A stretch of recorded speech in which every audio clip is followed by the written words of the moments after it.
कहते हैं जंगल का सिर्फ एक ही कानून है, या तो शिकार करो या फिर शिकार बनो। विशाल भारद्वाज के बेटे आसमान भारद्वाज की पहली और नई फिल्म कुत्ते इसी कहावत को चरितार्थ करने की कोशिश करती है। हालांकि फिल्म एक dark action thriller suspense film है, लेकिन अर्जुन कपूर के साथ राधिका कोंकणा सेन, तब्बू, नसीरुद्दीन शाह, कुमुद शर्मा और दूसरे छोटे बड़े कलाकारों के साथ बनी ये फिल्म आपको एक बार ये तो बता ही देगी। बेशक नए आने वाले फिल्मकार अपने पिता की छत्र छाया से निकलकर बाहर काम करने की कोशिश करते हों, लेकिन अगर हम कुत्ते को देखेंगे तो कमीने फिल्म की आपको बार बार याद आएगी। विशाल भारद्वाज की कमीने, कुत्ते और इसी हफ्ते रिलीज हुई लकड़बग्गा के साथ आप चाहें तो इस बार दोनों फिल्मों में से किसी एक को जरूर चुनें। मैं रामकिशोर पारचा, नई दिल्ली से डिफ न्यूज के लिए। गौर से देखा जाए तो विशाल भारद्वाज की कमीने नाम से बनी फिल्म के बाद उनके बेटे आसमान भारद्वाज की कुत्ते नाम से बनाई गई ये पहली फिल्म, जो इस हफ्ते सबसे बड़ी फिल्म मानी जा रही है, इसे लेकर बहुत सारे लोगों को बहुत सारी उम्मीदें थीं।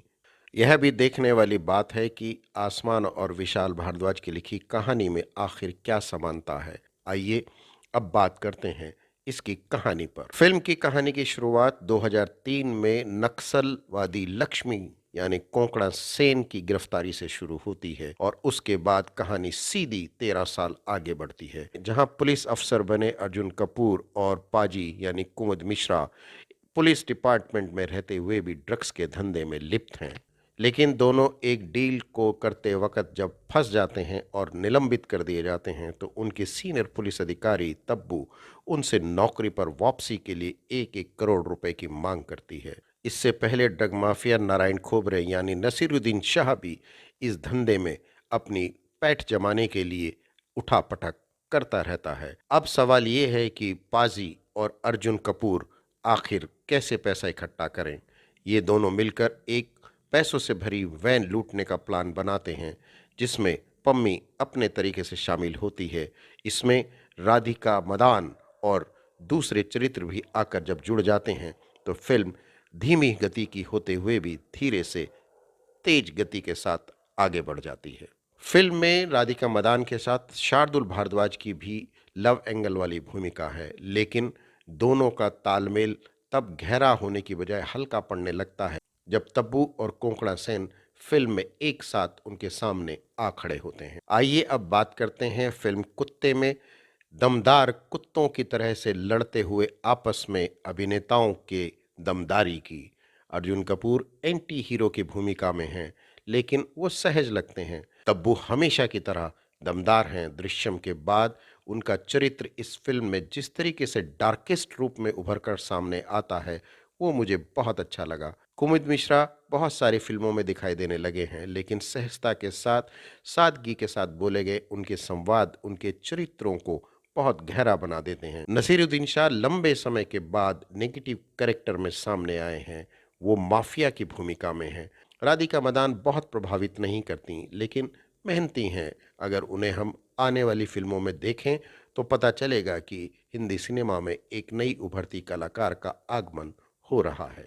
एक बात जो मेरी समझ में नहीं आई वो ये कि कोंकणा सेन के नक्सली एंगल का फिल्म से क्या लेना देना है। फिल्म में कहीं उनका कोई भी बैकग्राउंडर नहीं दिखाया गया है। मुझे ये भी समझ में नहीं आया कि कोंकणा से शुरू होने वाली फिल्म आखिर में जब बाकी के कलाकारों और चरित्रों के साथ पात्रों की एंट्री अपनी फिल्म में शामिल करती है तो उनके पात्र को एक तरफ क्यों रख दिया गया। तब्बू, नसीरुद्दीन शाह, अर्जुन कपूर, राधिका मदान, शार्दुल भारद्वाज और कुमुद मिश्रा के साथ जो छोटे बड़े कलाकार फिल्म में आकर अपनी उपस्थिति दर्ज करवाते हैं, वो फिल्म के डार्क कैनवस पर अपनी उपस्थिति दर्ज करवाने की जी तोड़ कोशिश करते हैं और फिल्म को बनाने का जो तरीका है वो भी विशाल से आसमान ने खासा सीखा है।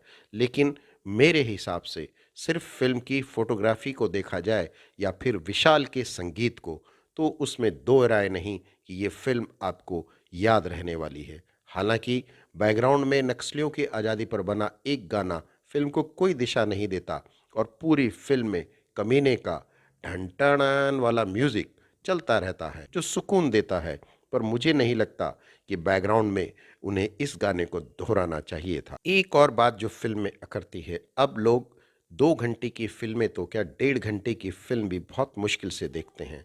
भले ही फिल्म की अवधि 2 घंटे से कम है, लेकिन फिर भी फिल्म की गति और इंटरवल से पहले फिल्म काफ़ी स्लो लगती है। हालांकि इंटरवल के बाद फिल्म गति लेती है। फिल्म में डार्क सिनेरियो को दर्शाया गया है। चरित्रों के गाली गलौज वाले हिस्से या फिर सीधे सीधे बोल्ड डायलॉग आपको एक बार चौंका सकते हैं। पर यह बात तो तय है कि विशाल भारद्वाज की फिल्म हो या उनके बेटे की, वो अपनी कहानी को जिस तरह से चुनते हैं और जिस तरह से उसके व्याकरण और उसके ग्रामर को आगे लेके जाते हैं, वो काबिल तारीफ तो होता ही है। एक्चुअली में देखा जाए तो फिल्म की सबसे बड़ी कमजोरी जो है वो भी फिल्म की कहानी ही है। बाप बेटे दोनों ने मिलकर कहानी लिखी, लेकिन विशाल के साथ आसमान कोई नई कहानी हमें दिखा नहीं पाते, बल्कि उनको उस कहानी को बरतने का जो तरीका है वो भी अपने पिता से प्रभावित लगता है। एक जगह जाकर तो खुलेआम बरसने वाली गोलियां और गालियां दोनों ही, पुलिस वाले हों या दूसरे पात्र और चरित्र, आपको चौंका देंगे कि क्या आप सिर्फ मारधार और गाली गलौज वाली फिल्म देखने के लिए सिनेमा हॉल में आए हैं या फिर विशाल भारद्वाज की तरह ही एक प्रतिबद्धता वाली फिल्म के साथ आप उस फिल्म का अवलोकन करेंगे और मजा लेंगे। दो शब्दों में कहूं तो आसमान के निर्देशन में विशाल की झलक साफ दिखाई देती है। चाहे वो उसके संवाद हों, चाहे फोटोग्राफी, चाहे पुरुषों और स्त्रियों के बीच किए गए वार्तालाप। फिल्म में महिला पात्र पुरुषों पर काफी कटाक्ष करती हैं, लेकिन पुरुष भी कोई कमजोर पात्र नहीं रचे गए हैं। मैं कहूं कि आप इस फिल्म को क्यों ना देखें, तो लकड़बग्गा के बाद कुत्तों से मिलना जरूरी है। इसलिए कुत्ते को देखिए, क्योंकि जब लकड़बग्गा शहर में आता है तो कुत्ते ही हैं जो उसे भौंक कर वापस जंगल में भगा देते हैं। मैं रामकिशोर पारचा, नई दिल्ली से टिफ न्यूज़ के लिए।